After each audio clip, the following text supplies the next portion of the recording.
Tapi ketika mereka hijrah ke Madinah, sholat berjamaah ini ya semi diwajibkan, dan karenanya para ulama pun berbeda pendapat gitu ya. Tapi yang paling moderat ya, sebut saja demikian ya, sunnah muakkadah ya. Bahkan dalam banyak hadis Nabi mengatakan bahwa saya diperintahkan ya untuk menyuruh orang melaksanakan sholat berjamaah ya, bahkan siapa yang enggan akan aku bakar rumahnya. Artinya penting banget. Dalam hadis yang lain, fima ma'na ya, dalam maknanya Nabi mengatakan ada beberapa hal yang ketika malaikat datang kepadaku ya, beliau atau malaikat selalu berwasiat.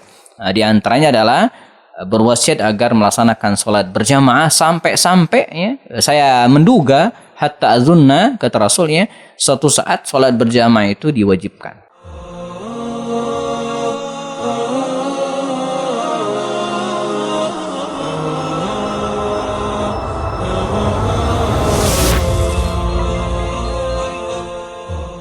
Assalamualaikum warahmatullahi ta'ala wabarakatuh. Innal hamdalillahi nahmaduhu ta'ala wa nasta'inu bihi wa nastaghfiruh, asyhadu an la ilaha illallah, asyhadu anna Muhammadan abduhu wa rasuluh. Para jamaah dimanapun berada, masih bersama saya Happy Andi Bastoni.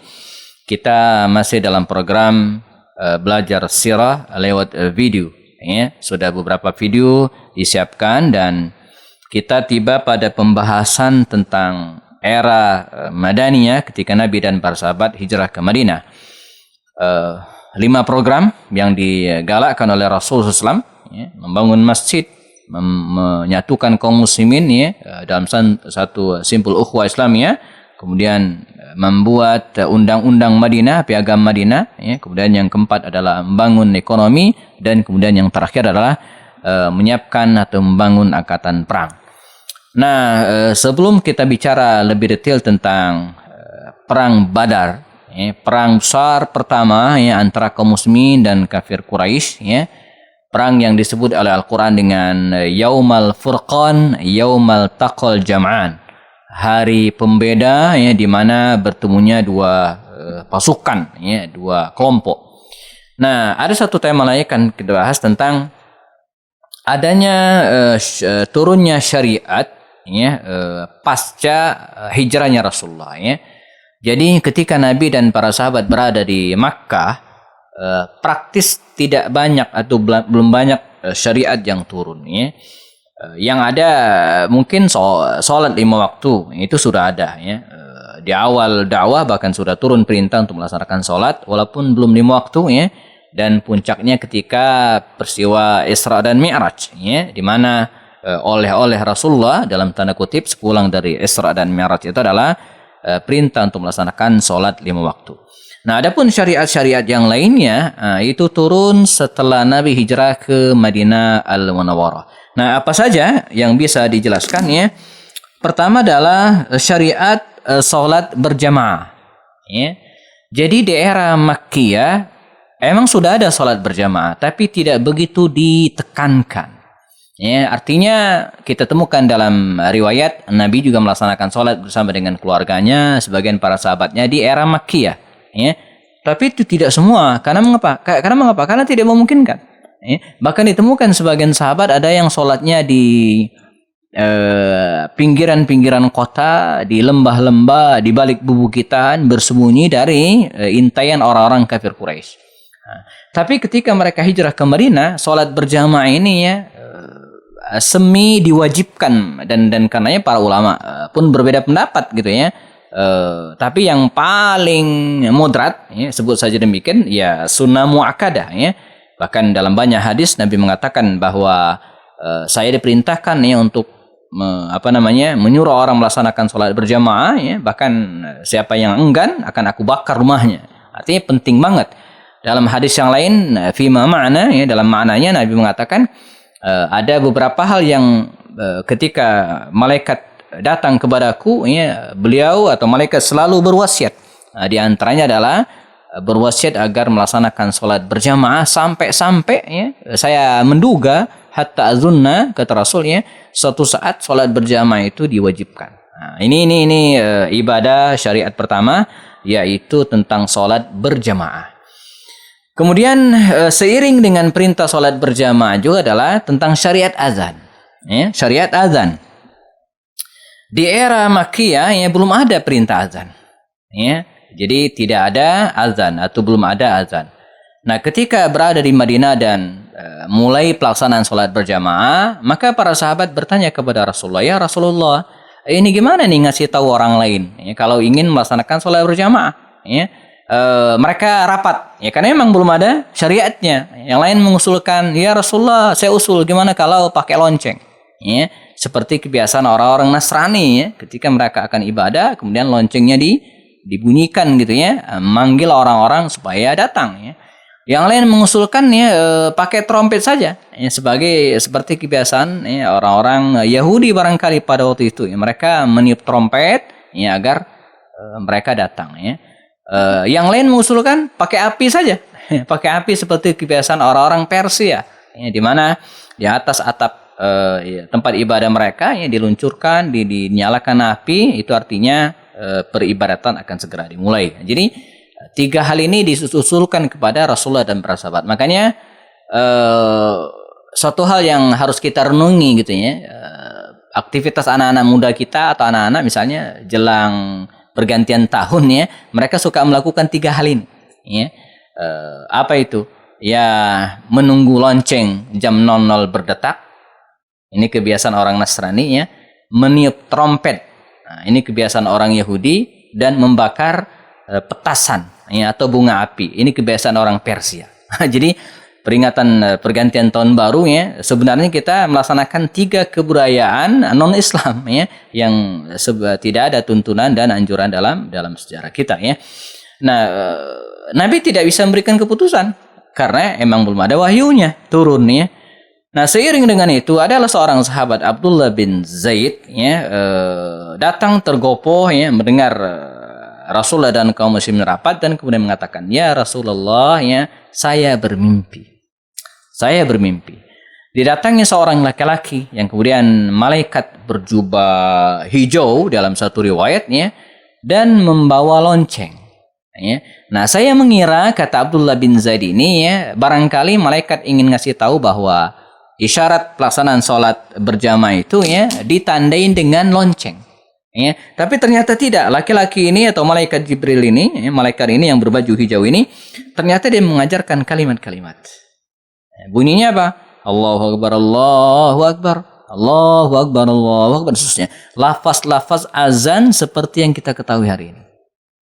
Kata Rasul, dengan cara inilah ya, kita memanggil, menyeru untuk melaksanakan sholat berjamaah. Ya. Dan dikisahkan dalam riwayat yang sama, datang juga Umar bin Khattab mengatakan, ya Rasulullah, saya bermimpi begini-begini, persis seperti mimpinya Abdullah bin Zaid tadi itu. Ya.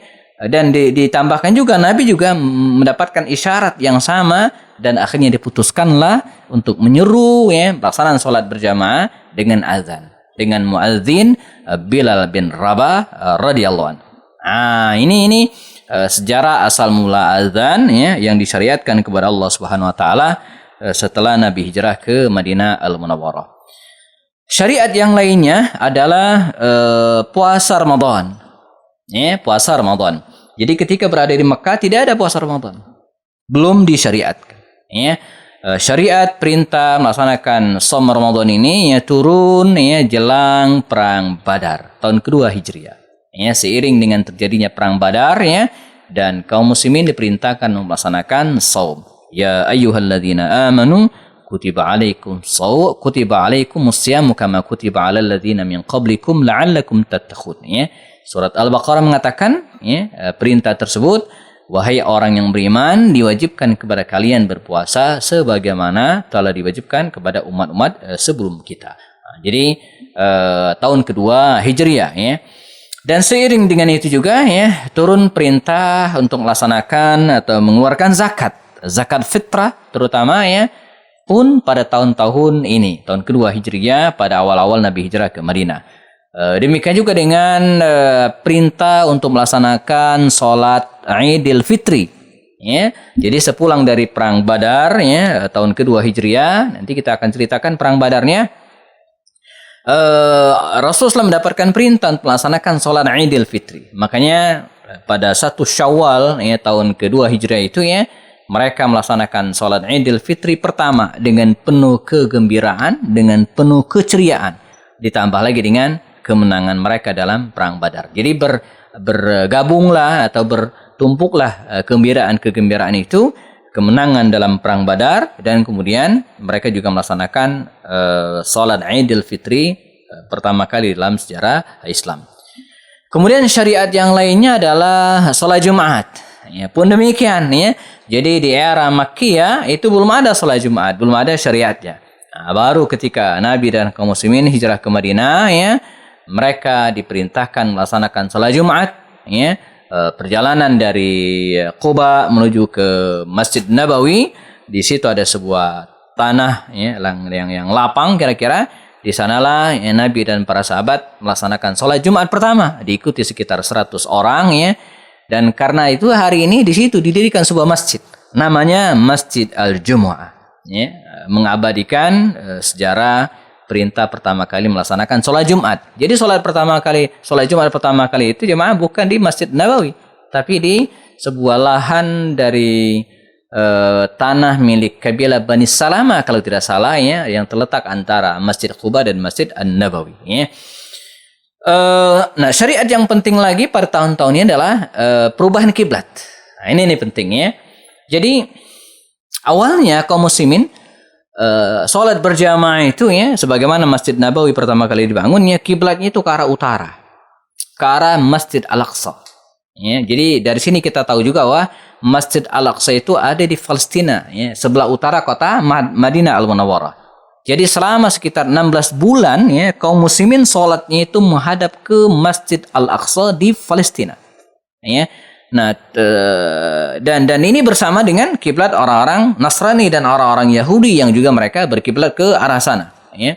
Jadi Nabi dalam riwayat dikisahkan ingin kiblat tersebut bukan ke sana, tapi ke Ka'bah Al-Musyarrafah di Masjid Al-Haram di Makkah Al-Mukarramah. Jadi Nabi sering mendongakkan kepalanya yang menanti wahyu perpindahan kiblat tersebut.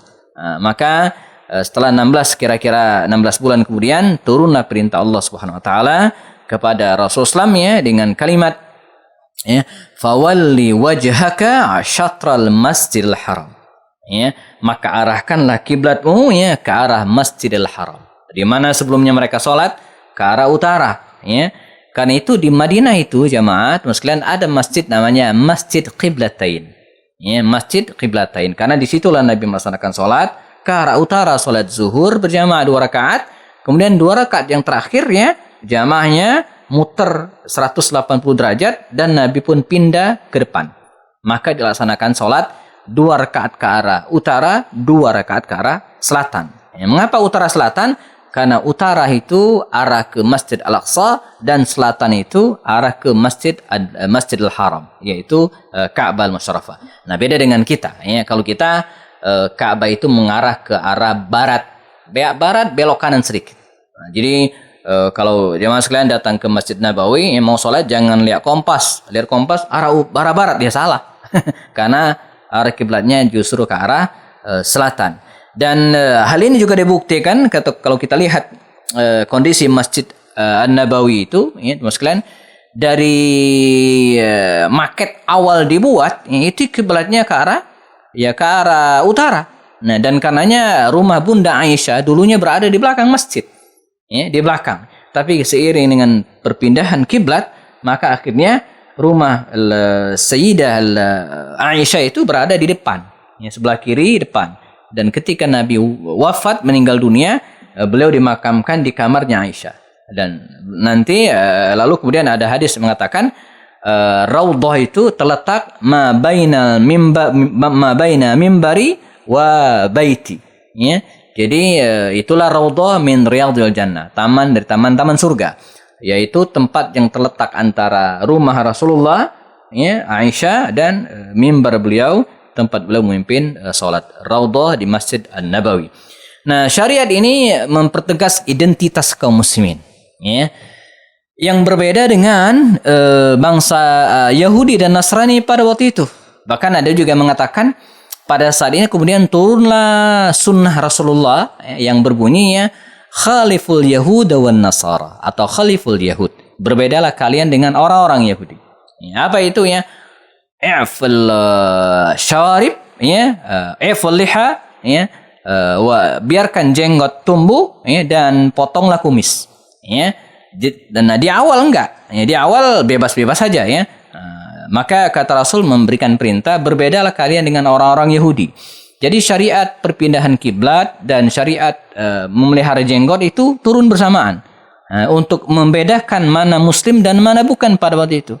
Jadi kalau ada orang yang sholat mengarah ke utara, itu bukan muslim ya, itu Yahudi atau mungkin Nasrani. Jadi kalau ada orang yang jenggotnya lebat lalu kemudian nggak ada kumisnya lebat tapi tidak ada jenggot, itu Yahudi pada waktu itu ya. Jadi kata Rasul, berbedalah kalian dengan orang-orang Yahudi kalau mereka memelihara kumis dan ya, memotong jenggot. Kalau kita tidak, kata Rasulnya, biarkanlah i'ful liha, biarkanlah jenggot tumbuh dan potonglah kumis. Ini syariatnya secara bersamaan, walaupun yang terakhir ini tidak sampai pada titik wajib, di mana sebagian ulama mengatakan, sebagian ini khilafiyah ya, mengatakan hukumnya sunnah ya. Nah, ini syariat yang turun ya, menguatkan ya, judulnya adalah menguatkan identitas kaum muslimin ya, dengan turunnya syariat khusus bagi mereka yang berbeda dengan agama-agama lain di Madinah pada waktu itu ya. Nah, setelah ini ya, pada tahun kedua Hijriah ya, terjadilah perang Badar yang luar biasa itu ya, dan kita akan bahas pada video berikutnya insyaallah bersama saya Happy Andi Bastoni. Assalamualaikum warahmatullahi taala wabarakatuh.